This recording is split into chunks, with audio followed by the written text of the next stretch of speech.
Amo, how close are we then to a Zuma resignation? It seems as though we're actually closer than we've ever been. As you mentioned, the president of the ANC was elected in December, Cyril Ramaphosa, who also happens to be the deputy president of the state, has declared that talks with President Jacob Zuma on his future as the leader of this country in terms of the state are underway, and they are quite advanced. He said that they want a very speedy resolution as to what will happen in terms of President Jacob Zuma maintaining his seat as the head of state or being unseated before elections in 2019. Seems as though we could have a decision either later today, definitely by the end of this week, as some ministers have mentioned. Will he go quietly, Amo? Will it be a smooth transition?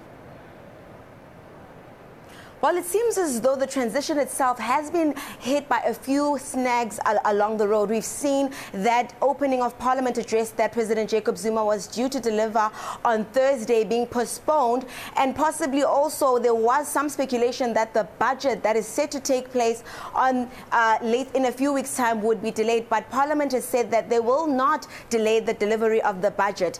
We're now waiting to hear what conditions exactly will be outlined in a possible deal for President Jacob Zuma to exit the presidency earlier than maybe he may have expected. Amo, how are South African markets faring during, we'll call this, transition period?